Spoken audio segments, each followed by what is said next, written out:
Hello and welcome to episode 34 of the Grove podcast. These are coming thick and fast now. It's so nice to see Tabs back on my screen on a almost bi-weekly basis. His smile, his nice new jacket, his stories of what he's been up to over summer that I can't repeat on this for various reasons. But welcome nonetheless to the Champions League draw, the transfer window, and the pre-Brighton podcast. Tabs, how are you? I'm doing good. I'm just thinking when you were saying welcome, things are coming thick and fast. I was just wondering who's thick and who's fast here. I'll let the listeners decide. But We'll do a 100-meter race down Holloway Road, and I'll end up the wrong street, and you'll end up winning. So I'm the thick one, you're the fast one. No, we're fine. Okay, no, I'm doing good. That was an interesting experience watching the Champions League draw. I was particularly enamored by Ronaldo's. I was very disgust at Buffon taking the limelight as the one who had actually had more to do and was doing speaking, whereas Ronaldo spent half his time with his playing with his pockets, shall we say? So yes, but yeah, that was I'm pretty pleased with that. So yeah, You'd think they would have swapped, after pot one, right? Buffon, on you go, you press the button. Ronaldo, you come and pick the balls out. But to be honest with you, Ronaldo just looked bored and pressed the button way too early as well. It was quite funny. But speaking of which, let's just go straight into it then. It's Champions League draw. Not a bad draw for Arsenal at all. So I'll just read out in no particular order. This is who we have home and away. So PSG at home, Inter Milan away, Shakhtar at home, Atalanta away, Dinamo at home, Sporting away, Monaco at home, Girona away. So we've really avoided going away to the likes of Shakhtar and Dinamo, which is really, really good. And away ties, 2 in Italy, 1 Girona, not a bad place to go, and then obviously Portugal. So really, we're not far from home. We're Spain, Italy, Portugal. So we've done well. What do you think of the draw? First glance. No, I was very pleased. I think we did as well as we could with the pot one, having Inter and PSG, especially PSG being Mbappe-less, makes it a bit easier. Inter will be challenging away, but we've done okay at the San Siro. I'm pretty pleased with it. Again, like you said, having to go east for those away trips, that's handy. So yes, pretty good. I'm just the fixtures don't come out till Saturday, so I'm just really hoping we get a kind draw, because it's good. The first one's going to fall between Spurs away and City away. But yeah, just on those. So our head-to-head record, I think in the Champions League, this is courtesy of Arseblog. So with Inter, we won 1, lost 1. PSG, we won 1, drawn 3, lost none, which I didn't realise we hadn't lost against them. We haven't played Atalanta before. Shakhtar, it's 1-2, lost 2. Dynamo Zagreb, it's 1-3, lost 1. Sporting Lisbon, it's 1-2, drawn 3, lost 1. And Monaco is 1-1, lost 1. So actually, it's Girona we've not played before. And Girona we've not played. So it's a fairly even record across it's not like we've dominated one or anyone's dominated. Actually, PSG is the one we've dominated. So we've not lost. Did you say that Shakhtar we've won 2 and lost? Yeah, there would have been a couple of ones that you go away, freezing cold, icy pitches. It could be like a dead rubber or something like that. Yeah, we know when Shakhtar were good. No, I don't. Oh yeah. Back in the early days of the Champions League, they were relatively strong team, especially just going away to the Ukraine. It is Ukraine, isn't it? I was going to say Russia. No, the Ukraine. I don't think Shakhtar play in Ukraine anymore, though. I think they play in Poland. Yeah, they're playing Poland, but this was before the troubles at the moment. It was always a tricky away tie. Because they also had a lot of, strange enough, Brazilians that went over from there to play for them. They always had some up and coming players. So it was never easy away games. So yeah. What more can you say? Please, I'm excited about it. It's going to be. I mean, when did we say the first game is going to be? It's like, wow, it's going to be Tuesday 17th of September or Wednesday the 18th, Thursday 19th. Yes, that's, at the time of recording, you're talking literally there's, less than 3 weeks to go until the first game. It's essentially, at the time of recording, it's Thursday evening now, and Brighton game will come around, and then we're on international break, and then we play Spurs away, and then that's it, first Champions League game. And the interesting thing as well to note is normally the group stage is done by Christmas time, but this goes into January, so I feel like we're in this group stage for a long, long time. Yeah. So I'm looking forward to it, though. A new format. I'm looking really forward to it. Yeah, the last match day 8 is the 29th of January. Yeah. And match day 7's on my birthday. Hopefully, that'd be a nice present for me. Understanding is that we'll obviously have, it will be home away, like that. However, we don't know the order of the fixtures yet. So, whilst we talk about this, it's very raw to us at the time of recording straight after the draw. So, but early signs are, for me, I would have taken PSG and Inter. I would have maybe also taken Leipzig and pot 1, and potentially would have been happy with, I guess I would say, would you have been happy with drawing teams like Dortmund and, Juventus potentially? But I'm happy with our draw. I think we've got a better draw than some other teams. So just looking at Liverpool, for example, they have to play Real Madrid, Leipzig, Leverkusen, AC Milan, Lille, PSV, Bologna, and Girona, which is not easy for Liverpool. They'll be very, very tough games, especially going away to AC Milan and Leipzig. Will be tough games for them. No, it's you're right. Sorry, that's right. And then they got lucky. I might say lucky. Real Madrid at home, but that didn't really serve them well last year, did it? And and Leverkusen, let's hope Xhaka scores rather than get sent off at Anfield. I'm not sure he's had a great experience at Anfield yet in his time with us. So I think they're challenging. Who knows what's going to happen with them? And then Man City first out of the bowl, so they got Inter at home.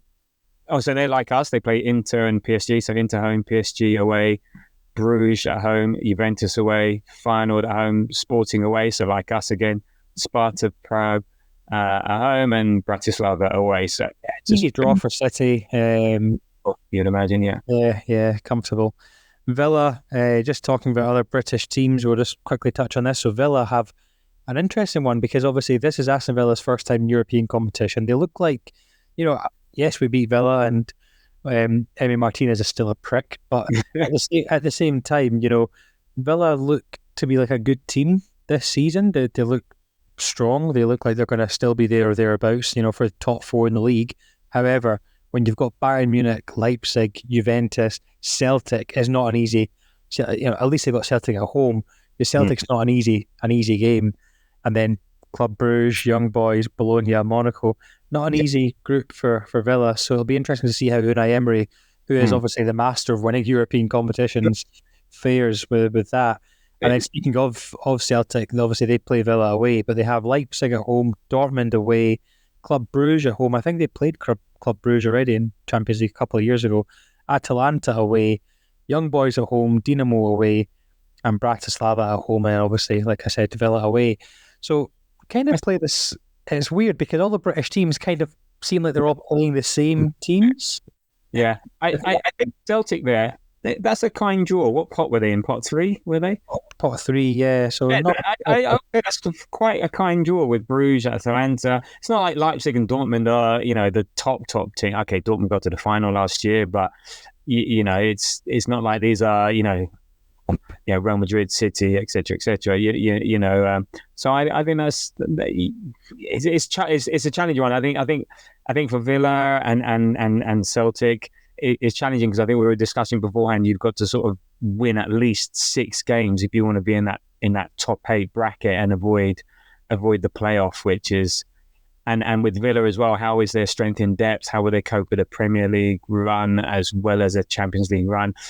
I mean, one of the things with us last year that I'm sure it had an impact on our league performance. I think the emotion of the event and being back there or being in there, I think it takes a toll. And I think, was it we had the Tottenham game after our first Champions League game, and that's when we drew 2-2. And I think it just took that 1%, 2% energy out of us or something, and it was, you know, just and so it'll be interesting to see how Aston Villa deal with that. But yeah, was it six wins and a draw guarantees you eighth now? And now explain your methodology for knowing this. I need to preface this with this is the sample size is 1 because it's only just one season on Football Manager that I've done. But Football Manager has obviously the new group stage from last year. So when you get to this season, you play in the new group stage, and you know there's 36 teams in the whole league, and only the top 8 go through. And so on the Champions League format in Football Manager, the teams that were winning 6 were essentially the ones that were going through. So you think of the likes of Madrid, Bayern Munich, Dortmund, Liverpool, Arsenal potentially. You know, there's going to be a lot of teams that will end up winning 6 games, so the competition will be quite tough. Look, that's Football Manager, and obviously, as you know, the best teams will, the best teams will end up winning their games. However, yeah, six wins and a draw, I would say, are the minimum requirements to go through. Like I say, just sample size of 1, Football Manager. So, I'm all for it. And look, we do avoiding that playoff. It would be because it's just an extra 2 games in a February. Is it February? And it's February, was it? So the first one is 11th of Feb, and the second one is 18th of Feb, and we got Leicester away, West Ham at home around that. There's an FA Cup 4th round. The Carabao Cup semi-final will be at. We've got Man City. You know, these are just, we really want to avoid that. So it sounds quite a lot, only losing 1 out of 8 games. But with the draw that we had, I think there'll be some borderline cases where it's 6. And then I don't know if it comes down to goal difference. It can't be head-to-head, can it? Yes, so likely to be goal scored, goal difference. I don't know. Let's not forget, though, Tabs, that, you know, winning 6 games. So obviously, when there's 6, if it's a group of 4 teams in the Champions League and you have 6 games, you really have to kind of win 3 or 4 to really guarantee qualification. Yeah. So winning 6. It sounds harder. It sounds a lot. It sounds a lot tougher. So, we'll see, because everyone else is in the same boat. So it might be less. I don't know. We'll see. And teams in pot 1 will obviously take points of each other. And Real Madrid, you know, they might win all their games, but Bayern Munich might drop points here or there, and so you just don't know. But look, it's an easy draw compared to what we've had in the past, and it's a very favourable draw compared to what we are now this season with the team that we have. And I'm sure we'll talk about signings and whether Mikel Merino has signed or not yet at some point in this podcast. The other draw I wanted to talk about, just whilst we're there, is the cup that no one really cares about apart from potentially Wales, and that's about it, is the Carabao Cup. So we have Bolton on the 25th of September. I'm really happy with that draw. A lot of people weren't happy with the way that it was that, you know, the Champions League and the Europa League teams got drawn kind of first in the draw. I'm quite happy with that. So we have Bolton on the 25th or week beginning the 25th of September, I should say, sorry, or that around there or thereabouts. So it's week beginning the 23rd of September, but it's likely to be the 25th based on the pictures. But it's a really good chance for us to play Miles Lewis-Skelly, Ethan Nwaneri, Ricardo Calafiori, Jorginho, Timber, get minutes into these guys. Merino, for example, you know, if he's not starting the games, I was about to say Smith Rowe there for a second and had to stop. You know, but it's a good chance for the fringe players to get some game time, and you know, Bolton, we should get through against. They're League One. You know, this is what you want from the Milk Cup, as I still call it. You just want an easy home draw, which gives you a chance just to rest the squad, use the squad, and give others a chance, and that's fine. And there you go. This was interesting. It'll be interesting to get your take on this. Someone was asking today on Threads, should the European teams not even participate in the Carabao Cup?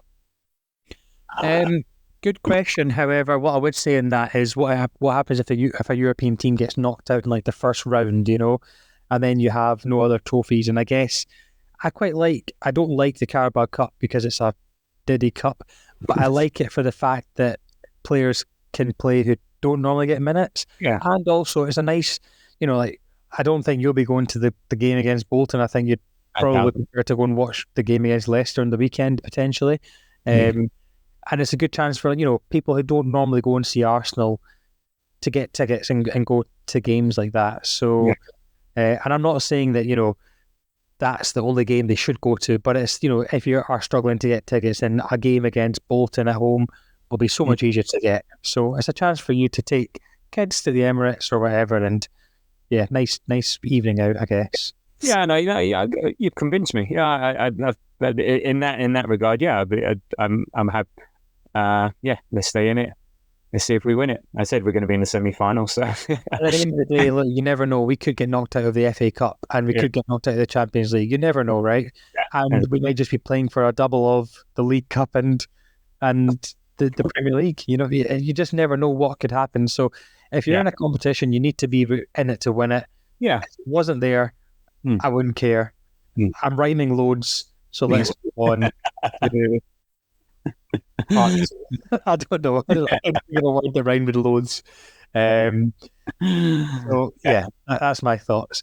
Fair enough. Good. Part 2, before we talk about the Brighton preview, Tabs, have we signed Mikel Merino? Can you give us an update? We have indeed signed Mikel Merino. Finally. Good looking guy, isn't he? Good looking guy. Yeah, 6'2", eyes are blue. I don't know if his eyes are blue, but we're talking about rhyming. So there we go. So he's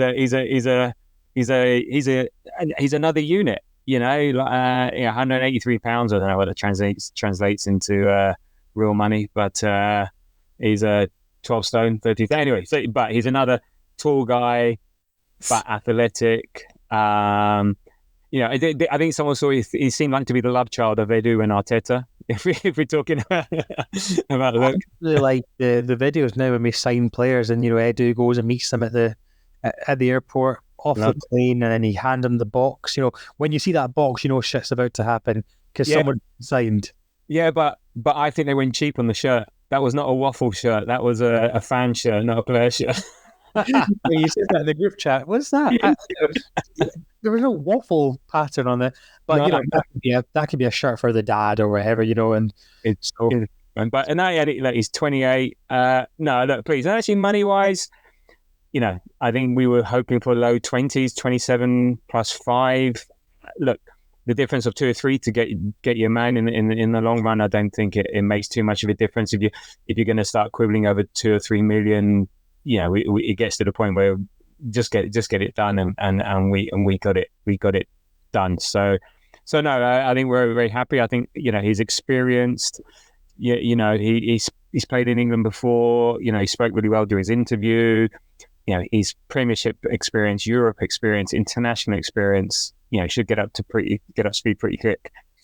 He's won trophies, not major trophies, but I think the cup at Dortmund and with Sociedad, and he's just won the Euros with Spain. So I think from that, if you ask me, I was talking club level, but that's it. So and what it means for his team, we assume that he's going to go left 8, and he's going to be, I think, the Xhaka replacement that Havertz was meant to be. So he's going to be more in that type of role. But who knows with Arteta, he could come back and double pivot with Rice. We could have Rice at the base, and he's there with Odegaard on the right and him on the left. I don't know. I'm really looking forward to seeing him play and see how he fits in. I mean, I think everyone, the thing that everyone talks about Mourinho, he's a dual monster, and Arteta loves that. He was the number 1 midfielder for aerial wins out of the top 5 European clubs last season. That stat blows my mind every time. So I was just about to say this to you, right? I went on to FOTMob, so again, shout out to FOTMob for your amazing stats. Yeah. But basically, so I just want to give some context to this stat, Taz, because this is how crazy it is. So this is compared to every other midfielder who played. So each stat is adjusted on a per 90 basis, and includes matches from the last 365 continuous days, okay, in comparison to other midfielders in the world, okay? So you're saying Europe's top 5, but this is a stat that compares him to every other midfielder in his position in the world. Aerial duels won 100%. Jesus. That's... So are we turning into long ball merchants now? We're turning into Brexit. Brexit means Brexit. Sean Dyche will be happy as Larry. Are we now the spoke of London? you look at these stats and you think, but some players have 100% shooting accuracy, but they've only played one game and they had one shot on target in the 90th minute. However, Mikel Merino played 32 games in La Liga. It started 27 of those. He played 2,500 minutes last season with an average rating of 7.31. Just compare that to William Saliba, who started every single one of Arsenal's games last year. So let's just say, he played 3,420 minutes. So yes, he played just shy of 1,000 minutes compared to Saliba, but that's probably more minutes than 90% of the Premier League players did. So, and look, here's some more nut stats. So I think it was per 90, he had more aerial wins than Gabriel, Saliba, and White combined. Okay, he's got he more than Souček and Havertz, more than Van Dijk and Ethan Pinnock, from Brentford, by the way, if you don't know. So we've got someone there he's the one thing is he's not going to create the goals, but he's going to be the person that gets the ball back or initiates an attack that lays on to Odegaard, lays on to Martinelli, Trossard, Havertz, Saka, to then set up the goal. He's going to be like the pre-assist guy, just winning that ball back, winning the headers, winning the ground duels. I think he's going to be such an Arteta player. With that comes fouls. I think it's 2.54 fouls per 90. He had 10 yellows last year, but no reds. I'm sure that will change as soon as he gets to himself introduced to the English referees. Scored 5 times last year, 3 assists. As I said, so not great on the assists, but he attempted more forward passes than Rice. His accuracy is pretty high up there, 77%. I guess depends on what type of passing you're doing, but that's up there with what De Bruyne does. But then De Bruyne is trying hard passes. But yeah, so I think I love this signing. I think it's what we need now. It doesn't block the path of Nwaneri, or Mazzucchelli, but he's a now player. And yeah, I'm happy with this. He's a player that we have that will add experience. Like you say, he's played for Newcastle before in the Premier League. He did get homesick, which is apparently why he left. Hopefully London's a lot. But look, he's older now. He's more experienced. But what I like a lot about the signing is that he's not going to be that fantasy Premier League player that's going to score you loads of points. But what he will do is off the ball work and the work to create. So, in the MLS, they talk about second assists or pre-assists. He'll be the one that gets loads of those, right? So looking really forward to seeing him play. Do you think, just out of interest, before we talk about the main pre-Brighton preview, do you think he plays against Brighton? No, I think too soon. But what will be interesting is if he comes on, because if he doesn't play against Brighton, then I don't think he'll play in the Tottenham game, which is the first. Is the Tottenham game the first one? Yeah, the Tottenham game. So it'll be interesting if he comes on a bit, because I think I would, if he is what he is, I'd love to have him in there for the Tottenham game, and I want him in there for the City game. Here's another trivia question. So we're going on trivia questions, right? So Fraser got asked last week about the trivia question around, when was the last time Arsenal were behind away from home and ended up winning the game? No one got an answer to it, so I'm going to give everyone an extra week to Luton. We're behind and then won the game. Yeah. Oh, Luton. Yeah, we were 3-2 behind and we came back to win 4-3. Did you say this last week? Luton away. It just came to me just now. Listen, right, Tabs wins the prize. The prize was a free season ticket for the season. So, and do you know how I followed the Luton away game? I was in a work trip in in California. I was in the basement of our research and development facility and doing a tour and following it via a very dodgy Wi-Fi signal and my son. And when we scored the last minute winner, it was just like it was like the most silent, ecstatic celebration. I remember you telling me that actually. I don't even know where I was when I think I was at home just watching it, and I thought, yeah, I was at home just watching it on TV, and I remember just jumping up and down, and what a game! But it just sort of hit me. It's okay, yeah, that was it. Yeah, you and that. But this is a trivia question. In fact, what player have we signed that has then went on to start the very next game after they've been signed? And it doesn't count if you talk about pre-season and then starting the first game, like Timber, for example. Since what recently, or which was the last one? Yeah, so do you know of any players that we've signed whilst the league has been going on? Yeah, and they started straight away. I want to say Trossard.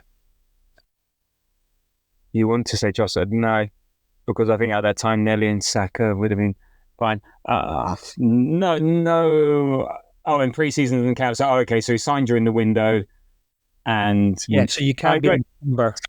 Signed during the window. But the season already started.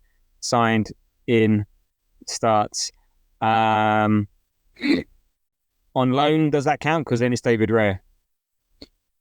I'll give you that one. Yeah, he came in and started the very next game, didn't he? Yeah, I think so. I think so. I don't know. I'm not a trivia buff in terms of Arsenal, and I'm 51 years, so my memory isn't what it is. To be fair, Leandro Trossard, his first game for Arsenal after the international break when he signed was against Everton, and we won 1-0, and he came on after 24 minutes for Martinelli, who got injured. Okay, so not starting there. So, was that? In fact, no, that was maybe September. No, that was September 2023, so that was the start of the season.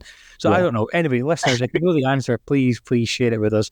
And just before we move on to other transfer rumours, I'm also doing Scout Watch tonight, Tab. So I'm working overtime. I hope you're going to pay me well after this. But Girona are currently 1-0 up against Osasuna.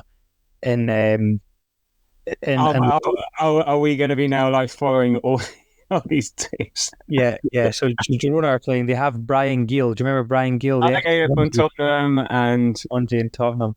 Yeah. That's and they have the old Newcastle goalie. Is it Paulo Gazzaniga? Don't know. Gazzaniga? I don't know how you say it. Or was it Tottenham? They also have, interestingly enough, Daley Blind. Do you remember him from Man U? Yeah, and Netherlands. Wasn't he at the Euros? I don't know. I think. And also, just one more player. They have Bojan Miovski, the North Macedonian player. You won't have heard of him, but he just signed from Aberdeen, and he was a very good player. North Macedonia is it's like a dagger to my heart. That is beating Italy in the Euro playoffs. I think it was, not World Cup playoffs. Well, put it this way: he played 53 games for Aberdeen last season, scored 26, and got 4 assists. So but it's Aberdeen, so let's not get too excited. True. You're playing against part-timers. Anyway. Yes. Thanks so much. The next rumour or the next transfer we have to talk about is Eddie Nketiah. Is he or is he not fucking leaving the club? He's going. It's done. It's done. It's just these things take a bit of time. But he's going 25 plus 5. I think that's pretty good. Pretty good going. We've talked about this numerous times. He needs to go for his own sake. Go play somewhere, go and play regularly. I think Palace were always rumoured to be the one from the very beginning. What did you think we were going to get for Eddie when we reported last season? Well, I think we were going to get what I would have taken. I would have taken 15 and just done it, and then so we don't have to worry about it. But then again, I'm not Edu, so it's not my job to really get this right or wrong. I'm happy that we're doing this. Yeah, it's as we've said, he's not a bad player. He's a very good player. He's actually one of the best success stories of the academy. He played 160 odd games, scored 38 goals. Most academy players don't get to play for Arsenal, don't even get to play in the Prem, hardly a lot don't even make it to the Football League. So the fact that he was here when was it Aubameyang and Lacazette were here, and he rode that out. He scored some important goals. We've just outgrown him. He is a massive success story. He banked 30 million. He goes to have continuous career. Good luck to the fella. I think he'll score bags of goals for Crystal Palace as well. I really do. I think he's better than what they have at the moment, with Edouard and Mateta and do they still have Christian Benteke? Is he still? No, they don't. And look, they've sold Jordan Ayew, I think, to Leicester. No, I think they do well. Now you got Eze there. They're a nice team. You know, I think he will suit them. So I think that'll be good for him. So yeah, good luck. Yeah, we just want that. You know, Ornstein said it's happening, so there we go. It's happening. It's just a matter of making it official. Okay. Another one that's very close then is Aaron Ramsdale to Southampton, 18 million plus 6 million in add-ons. Now I love how it's 18 million because apparently we would have owed Sheffield United 15% of anything above 19 million. So that's, is it a low price? Now, here's my take on it. It's a very low price for a keeper of Aaron Ramsdale's caliber. However, it's not a low price for a keeper who's not played in a year, right? So I guess the interesting thing would be, did Aaron Ramsdale want to leave, or were Arsenal saying to him, you need to find a new club because you're not in our plans? I have a funny feeling it was more Ramsdale wanting to leave. What do you think that shows about his character as a player, that he doesn't want to try and fight, or do you think he just knows that's it, You know it. You know it. It's not about fighting. It shows, look, I want to go and play. I'm actually sort of more saying, if there's a chance to fight, if you're an outfield player, then there's a chance. You're the goalkeeper. We know Raya's number one. It's not the style. He doesn't fit. To be honest, he shot himself in the foot when he talked about compromising and losing concentration. And Arteta saw that and said, well, that ain't my keeper. So no matter how many spectacular saves he makes, that's not good enough for what we need, what Arteta wants. And it's fine. It's all good. He's just unfortunate that there is no market for goalkeepers, real big market. That was maybe last year, because Man United have got their keeper, Chelsea have got their keepers, plural. Yeah. All 11 of them. Yeah, Newcastle have got Pope, City have got their keepers, Alisson and Liverpool, and they've just bought on. So there's no market for the top 4, 5, 6 teams, and then beneath that, there's a bit of shuffling the decks. But hey, he'll be in the shop window at Southampton. He will be busy. I'd love him to do a great job and keep them up. Again, go and play. We had fun while it lasted. Wasn't the guy, and then we move on. I think maybe Arteta didn't do himself any favors when he maybe prolonged the issue by saying they're swapping keepers and substituting in and out and stuff. I think if he'd go back on that interview, he would maybe take that back, because I think it just maybe set an expectation which was never realised, and he was a fan favourite, etc., etc. People still love him. People still like him over Raya. Fair enough. People like him who they want to like, but as a goalkeeper and what we need, again, it just happened very quickly. Timing is everything in football, and it was just one of those things. I think it could be managed better, but no drama, and we move on. We will never forget Aaron Ramsdale for some of the saves and some of the moments he gave us, good and bad. But, you just look at how far we've come now. David Raya's probably been the best Arsenal player this season so far in the 2 Premier League games.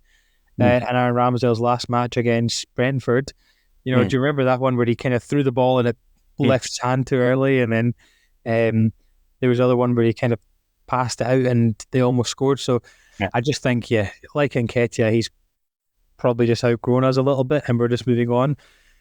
What's interesting is we're looking at Juan Garcia, a goalkeeper. So I don't think Aaron Ramsdale will leave unless this goalkeeper is signed. But no, I think we might have to bite the bullet. I mean, was it they want 30 million euros? Arteta loves a keeper.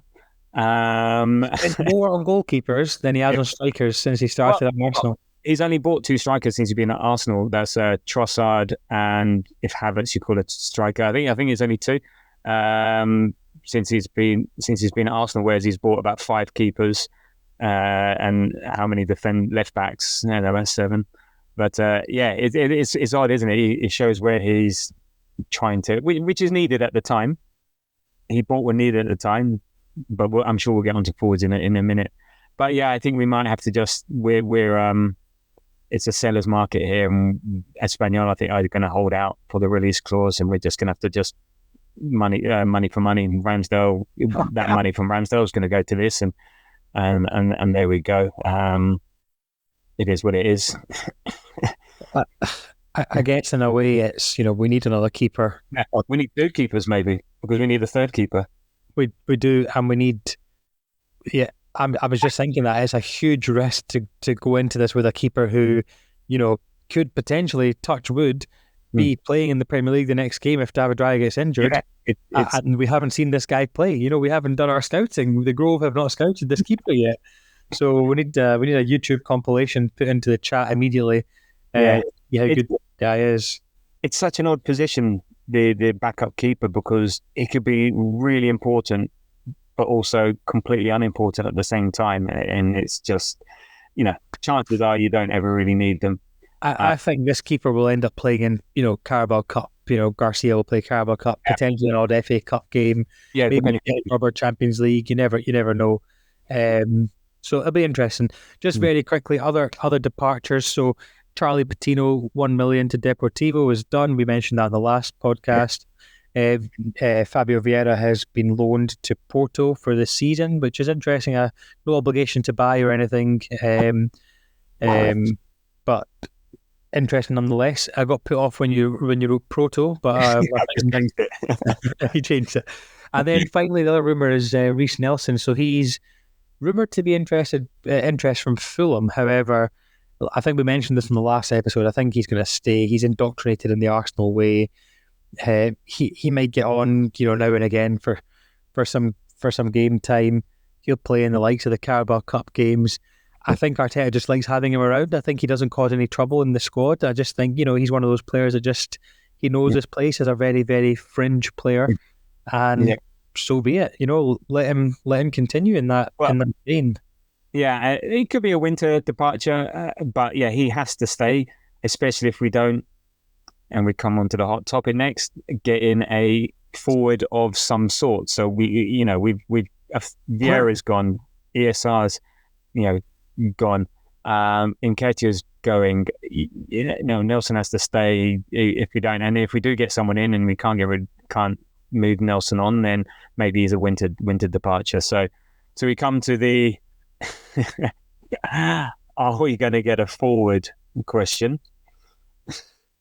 So are we going to sign Darwin Núñez by this time tomorrow? No, I would like it. Okay. But no, it's not. Are we going to sign Raheem Sterling? Well, he's the one that suddenly today it's all suddenly popped up that he's sort of been offered and he's take a pay cut. Who's reporting this? But it's just one of these things that's come on. Loads of aggregators are reporting it on Twitter, on X, on Threads. It just seems like we don't want to pay a loan fee, but I think he's willing to take a pay cut. If we took him, on loan, no obligation, at half his wages, I think it's a risk worth taking. I think it's a better than nothing plus option. I would say, and if we don't sign, we are getting to that desperate stage, right? We'll sign anyone because we need a body, which isn't what it is. I think the issue is it's not finances. Apart from, look, we're not going to spend the Rice type money on someone. It's not going to be like the 100 million and stuff. I don't think it's the finance per se. It's just the availability of people that fit what Arteta wants. And he'd rather buy no one than buy someone this disruptive. Now, a loan is a bit different. I think we can be a bit more flexible. Sterling ticks a lot of boxes: experience, Premier League ready, won stuff, can play left or right.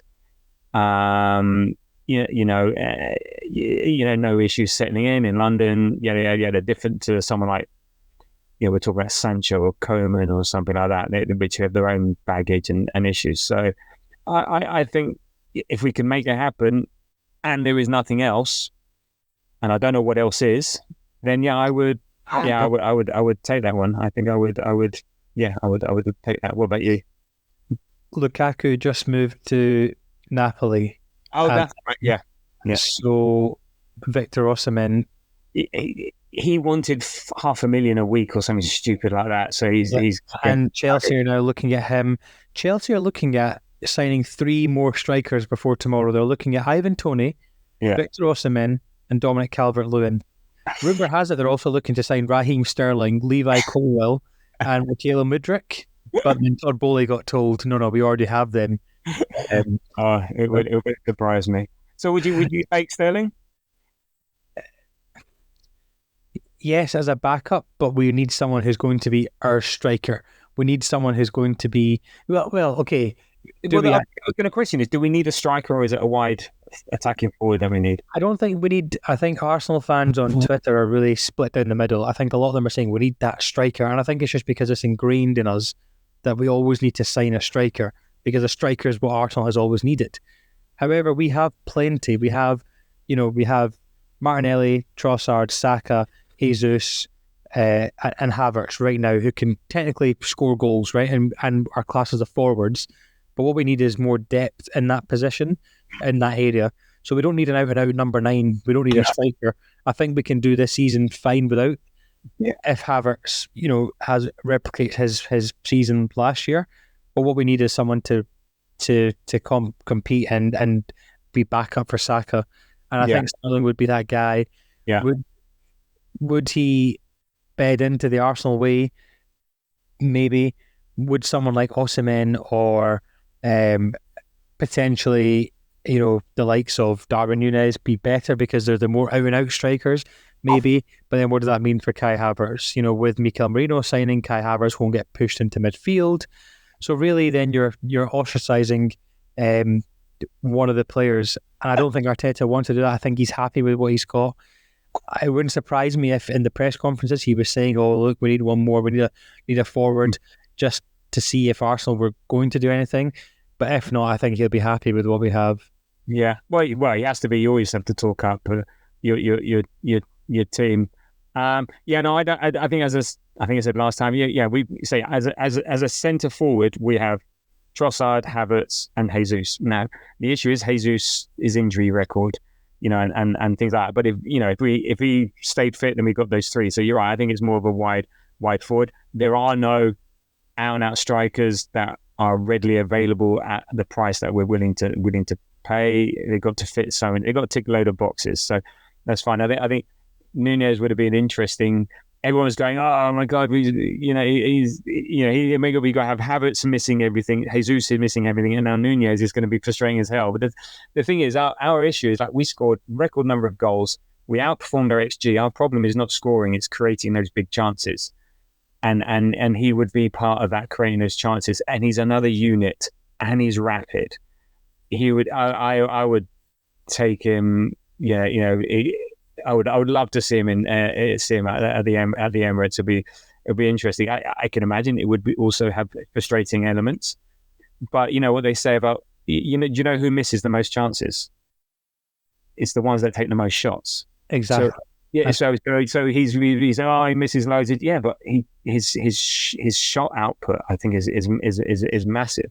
It's a bit like saying who the pass completion of, as I said, of De Bruyne is only in the 70s. Yes, but have you seen the passes he's trying all the time? So no wonder his pass completions. But Saliba has a 100% pass rate. That doesn't make him the best passer.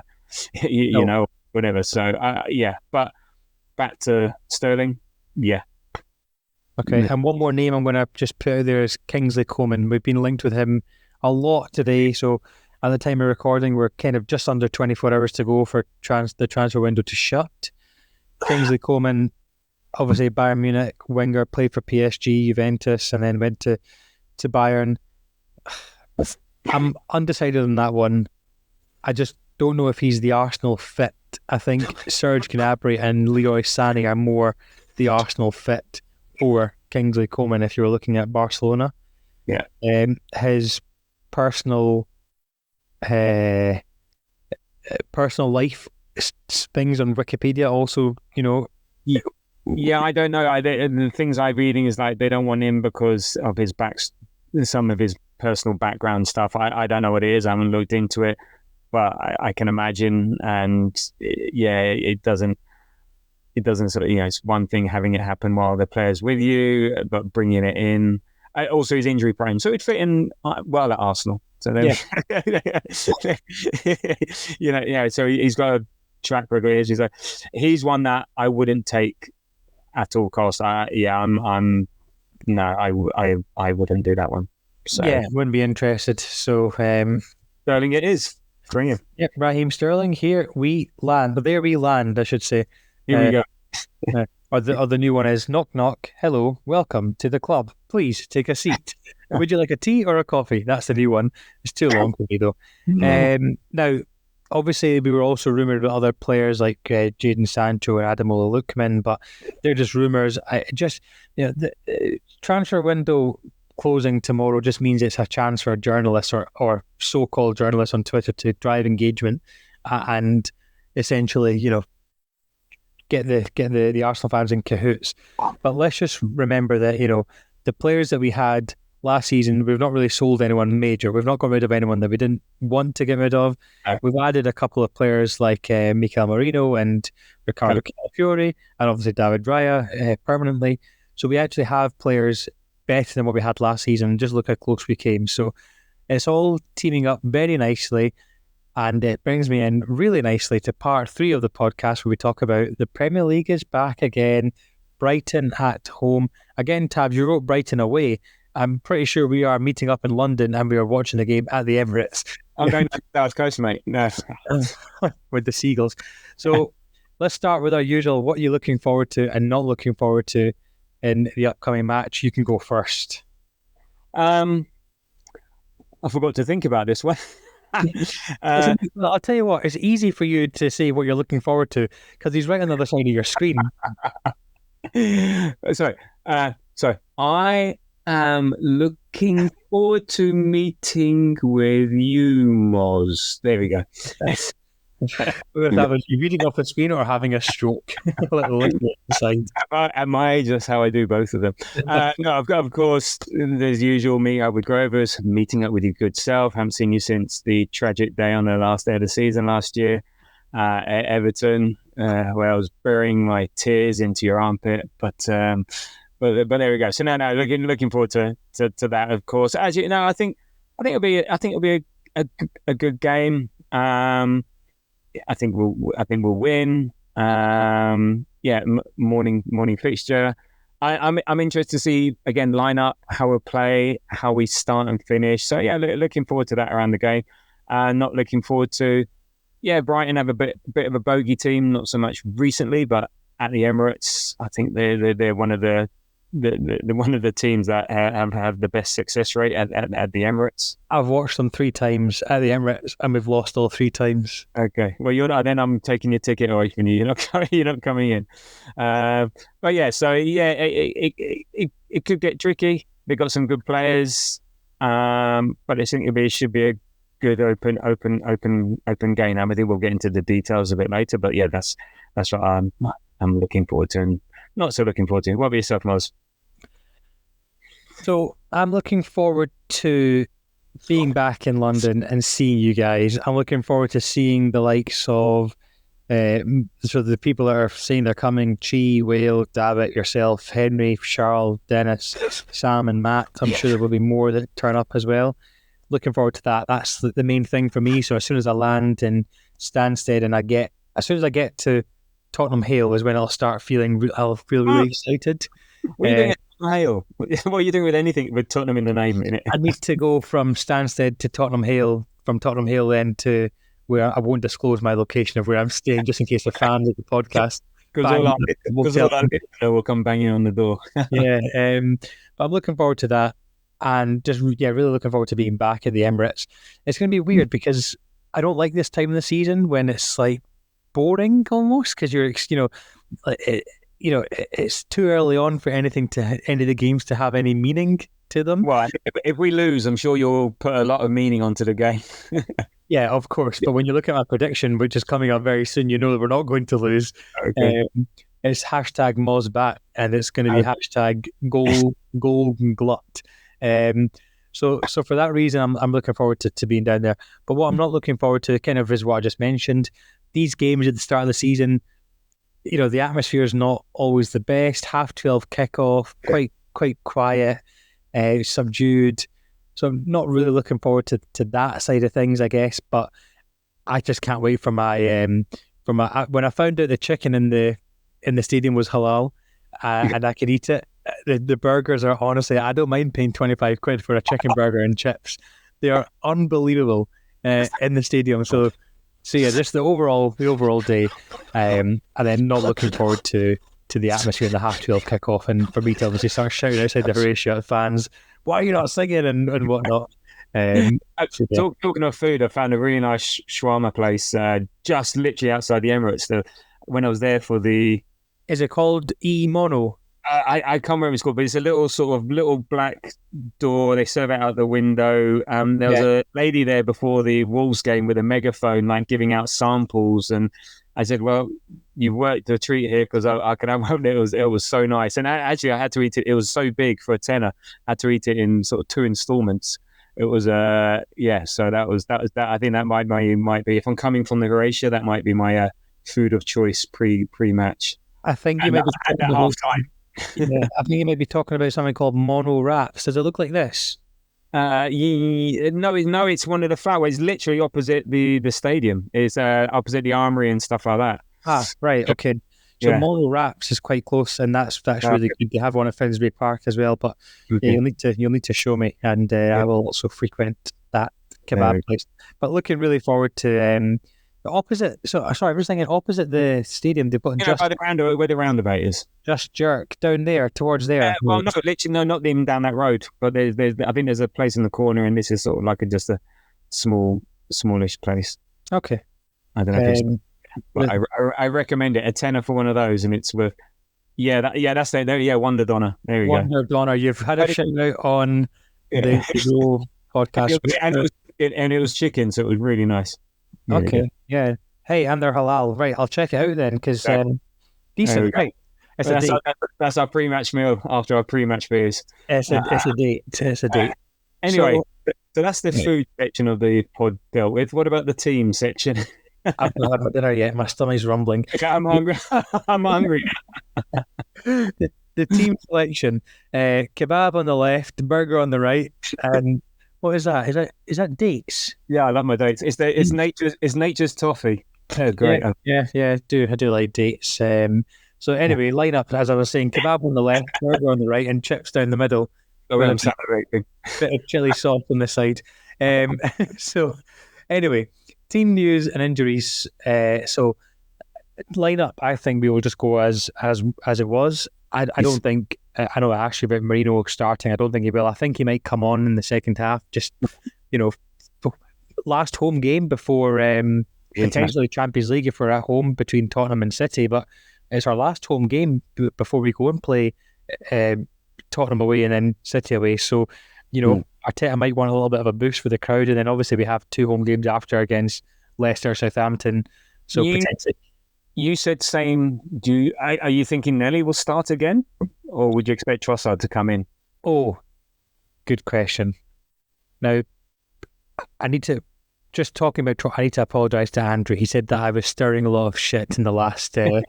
I told you, I did say that. I do apologise, Andrew, but you were the one that sent the voice note and not me. It wasn't edited or anything in that way. It was as is, raw, and I just merely asked the question. But no, the answer to your question, Tabs, is Trossard, I think, starts this one. I really do think so. I think Martinelli, I feel sorry. It feels like Martinelli what's happening to him is almost like what happened to Kivior. Do you remember towards the end of the season where, he was starting games and just suddenly got dropped and we haven't seen him since? So there's that. I think Thomas Partey continues in midfield after he scored as well, and I think Merino will come on. we're expected to win. You know, we did win 2-year. Did I just say 2-year? 2-0 last year. I can't stop thinking about food now, Taz, 'cause I'm watching you eating. You just stop eating. We won 2-0 last year at home. So, and then obviously we beat them right at the end of the season 3-0. So we talk about Brighton being our bogey team, but really last season we weren't anything to worry about, were they? So, but they've won 4 of their last 6 visits to the Emirates. One of those was Carabao Cup. So they've got a bit of history there. I think circumstances are there. I mean, some other sort of stats. There's some interesting stats actually. The second half seems to be where all the goals are. If the non-penalty is like 11 non-penalty goals in the last few games in the second half, and 5 of those have been in the 86 plus minute. Havertz likes to score against them. I think he's scored in the last 3 times. So, yeah, I expect goals. I would say that there's goals incoming. But as for Brighton themselves, though, yeah, they've had a good start to the season. I mean, Everton 3-0, Brighton, Man United, Brighton 2-1 against Man United, but Everton, I think they've only got 14 fit players or something like that, and the defence is particularly hit. And Ashley Young got sent off on 66. Oh, and Everton are shit. So so beating Everton 3-0, it's it's nothing huge to write home about. And Man United, well, enough said. If you see that goal in the last minute where everyone was sort of 10 of their players were charging at Adingra and decided to leave the rest of the Brighton team unmarked, at the far post, it's just like comical defending again. And it was also hilarious that disallowed goal by Garnacho with the hitting of Xerxes' knee. So, but had that gone in and not been disallowed, they would have been 2-1 down and they might have lost that one. So, yeah, okay, they beat Crawley Town 4-0, midweek, and Adingra played and scored and stuff. So, I think the start is a bit overstated. So we should definitely should be taking that team. We should definitely be beating them again. If the credentials for winning the Premier League, put these teams away, win early, move. Who did Man U get in the Champions League draw today? Oh, good question. I must have missed that. Yeah, I missed that. Must have turned off. Just in case any of your Man U friends still listen to the pod. Martin, he was the Martin Parrish. So what I WhatsApped him today, I sent in that picture of the seagull, the person in the seagull mask who was standing behind Erik ten Hag, and I said to him, what did I say? Where is it? One of these people is a not very good fake and pretending to be someone they aren't. The other has a seagull mask on. And he sent me the obligatory finger. So there we go.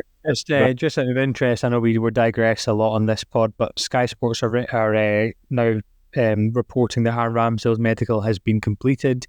Okay. He'll be announced as a Southampton player they expect tomorrow. Eddie Nketiah also is expected to be announced as a Crystal Palace player tomorrow. They showed a video of him holding a ball after he scored a hat-trick, but they're not showing against what team. They're making it very clear not to show the other team's kits. It's quite funny. Well, Sheffield United. Yeah, Sheffield United. And they're also reporting we are close to agreeing personal terms with Kingsley Coman. No way. Wow. It's Darmish Sheth on Sky Sports News is saying that. But isn't he the one that said Tomiyasu who? Yeah. No. Yeah. I'm not talking about him, but what do you think of Brighton? Yeah, speaking of Brighton, they've got, to be honest, a couple of good players. They signed Matt O'Reilly. I don't know if you watched the game Brighton had, the Carabao Cup game, but he got injured like 10 minutes into the game on his debut. Matt O'Reilly's a very good central midfielder, played for Celtic. 30 million euro from Celtic. They've spent a lot of money, actually. They have spent a lot of money, but and when you look at how many players they've actually sold, they've not, they've spent a lot and haven't really got much back. So they signed Reuter from Leeds for almost 50 million. Then Minty from Newcastle, 35 million. Mats Weaver, which sounds like a really rude name that I shouldn't be saying on a podcast, but Mats Weaver from Feyenoord, 30 million. And then they've spent another 90 million on Matt O'Reilly, Ferdi Kadioglu, and Brian Gruda. Yeah, Ferdi Kadioglu, that's an interesting one. I think we were looking at him a year ago. I think he's a lesser version of Calafiori. He's an attacking threat. Look good for Turkey. I think that's a really good signing. That's one that they're going to turn a profit on. They've spent, and they've got half of Chelsea's money from the last 2 years, haven't they? Like, isn't it the Caicedo money they're still spending? And well, they've spent 250 million euros in this transfer window or thereabouts. Yeah, Rutter is. Yeah, so it's interesting. So they got good depth up front. I think attacking wise, they're a good team. I think defensively, that's where they're going to struggle. Still got Dunk there. I think defensively, that's where they can be good at. But attacking wise, and you add that Adingra, Welbeck is having a great twilight of a career. The Japanese fella, Karo Mitoma, that's one. It was Tim Mitoma. So he's great. So actually, they've got a lot of threat. And Pedro as well. So they've got a lot of attacking threat. It's just whether they can get through our midfield and defence to make the most of it. So it's not going to be easy. No, and let's not forget here as well that they also signed a Mario Cozier-Dubry on a free transfer. So I wonder if he'll be named on the bench or he's going on loan. I think this is one of the silly ones. I think he's already going to be looking to go on loan. Okay, interesting. Yeah. So I mean, what's your prediction then, Tabs? You go first before I get a laugh out of mine. I'm in an iron because I've seen their attacking threat, but I know how good. Wouldn't it be so nice to go into the international break without having conceded a goal? So I'm gonna hope for 3-0. Okay. I think 3-1. No, actually, you know what? I'm going to say 3-1. So 3-1. Okay, I'm going 5-1. 5-1. Yeah. How have your extraordinary goal fests worked for you so far? Not very well, but I'm going 5-1, and the reason why I'm going 5-1 is I think that to Arsenal. Yeah, I'm just making sure. Yes, to Arsenal. I just think that we will have a show to put on for the fans before the international break, before 2 very tough away games. I think the players are slowly but surely gelling together. I think Kai Havertz is due a couple of goals. Yeah. Saka's due a couple more. And I just have a funny feeling that one of the defenders will score as well. So I'm going 5-1. I do think João Pedro will score against Arsenal. I don't know why. I just had a feeling about it. I would love it if we get the clean sheet. That would be so cool. The first 3 games of the season. Right. Because we have got that aura now. Just teams and the way a bit like last week, the way Saliba celebrated that tackle, they don't want to let in goals, and I love that. And one thing actually we forgot to mention, I think last week, or not last week, the Villa, but Calafiori had a really nice cameo when he came on for that 15 minutes or so.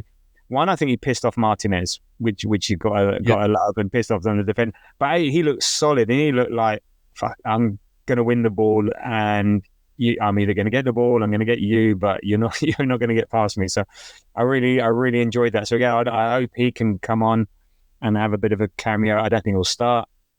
I think Timber needs time in that position.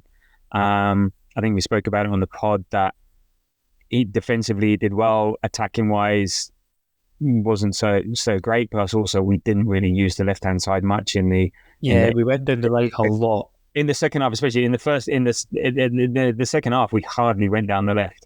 Yeah. Not until Trossard came on. So again, that was circumstances. If it is so, yeah. So I'm looking forward to seeing Timber actually another game, see how it goes. But then also hopefully Calafiori can come on. We're 5-0. No, we're 5-1. No. So we're 4-1 up, and then they can come on, and Merino can come on, and Calafiori can come on and get out of the goal, and we'll go home happy. Well, you heard it there first, folks. We're either going to win 3-1 or 5-1 on Saturday. I'm going to be there, so I'm looking really forward to it. And it's going to be a good one. I think I'm looking forward to it. I really am. So without further ado, Tabs, I'm going to just let you say what you're going to. You're appearing on another. You're cheating on me. I'm two-timing the Grow podcast.